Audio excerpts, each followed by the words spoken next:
Hello guys, magandang araw sa mga kaibigan ko, sa mga subscriber ko.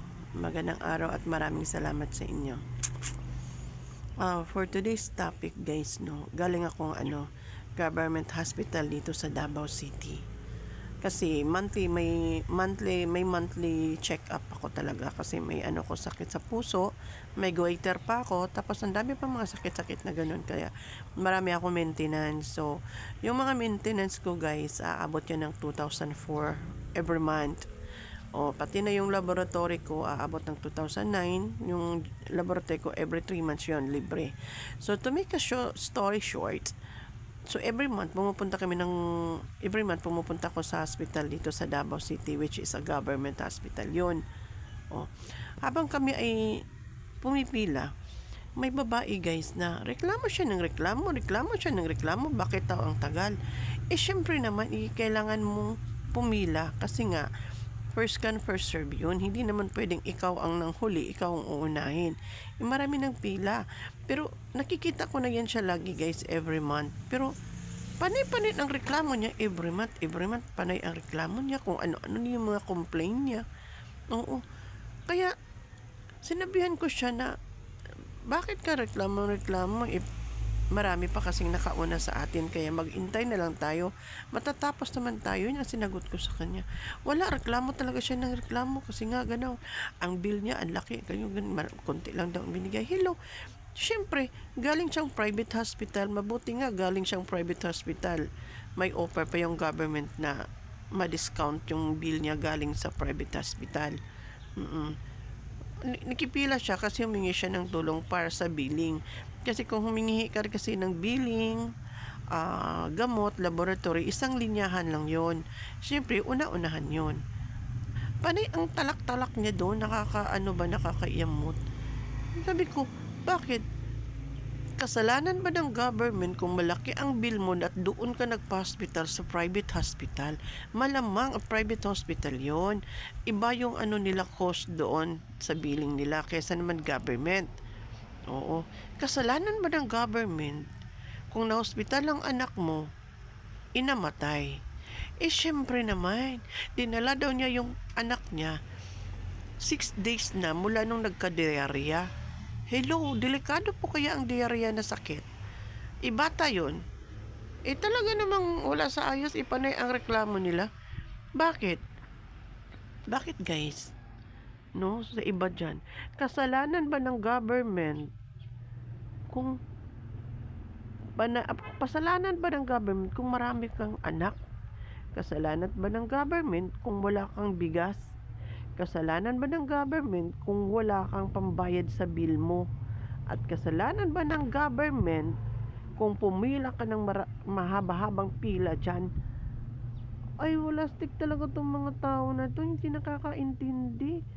Tapos panay pa ang reklamo, sasabihin pa na hospital daw, hindi daw maganda ang serbisyo.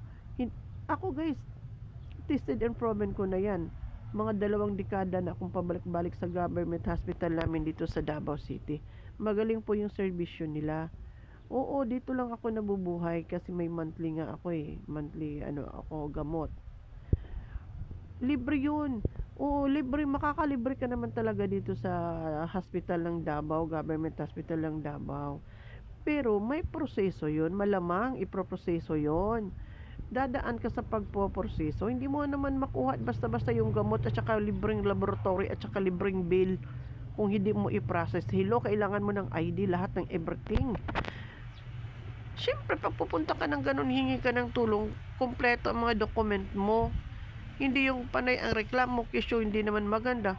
Hindi siya, nagre-reklamo siya, every month naman pumupunta, kumukuha ng gamot, tumihingi ng tulong. Hindi na kasalanan ng gobyerno yung kung pumila ka ng kahaba-haba. Lahat tayo pumipila para makahingi ng tulong na libre, yun. Kayong mga tao kasi yung ibang tao naman, hindi naman lahat-lahat. Reklamo sa ng reklamo. Ang government daw hindi nagbibigay ng ayuda. Hello, hindi naman talaga actually problema ng government yun kung bibigyan ka ng ayuda o hindi. Pasalamatan mo na lang kung may darating na ayuda. Kung wala naman, wala kang magagawa. para sa akin guys, ang malaking tulong sa akin yung hospitalization dito. Yung hospital dito, alam mo maganda yung ano nila pamamalakad dito sa Davao Hospital ng Davao City Government Hospital ng Davao City. Maganda. Oo, kaya lang pina-prioritize nila yung taga Davao mismo. Madaling makahingi ng tulong yung residente ka talaga ng Davao. Although makahingi rin ng tulong yung taga outside ng Davao City, pero marami silang mga document na ipipresenta ba. Pero pag kami ang Davao City talaga residente, ID lang, tsaka yung yellow card na sinasabi doon sa government, wala na maraming Oo, lahat naman pwedeng naman makakahingi ng tulong dito. Kaya lang, ayun na nga, may mga requirements na hinihingi. Sa amin, ID lang ang hinihingi. Tsaka yellow card, yun lang. At tsaka guys, wag tayong yung mga reklamador ha. Wag na kayong maghingi ng tulong sa government kung ayaw nyong pumila. Doon kayo sa private hospital kasi talagang buhay prinsesa kayo doon, buhay prinsipe kayo, talagang aalagaan kayo. Oo, kayo na nga sinasabi, kaya nga may private hospital para sa mga may pera at may kakagasto. Tayo, kasi mahirap tayo, indigent tayo, syempre doon tayo sa government hospital, which is naman kompleto naman yung mga equipment ng hospital. Yung mga private hospital nga, yung mga pasyente, dyan pa nga dinadala sa sa hospital ng Davao government. Hay nako. Tama na nga ito guys. That's all for today's video guys ha. Lesson learned. Kung gusto mong mapadali ang process ng iyong mga hinihinging tulong, bring your all documents na kakailanganin. Ngayon, kung ayaw mo naman nahingan ka ng mga documents, doon ka sa private hospital magpa-doktor, magpa-hospital and everything. Okay? Thank you. Salamat sa lahat, guys. From Davao City.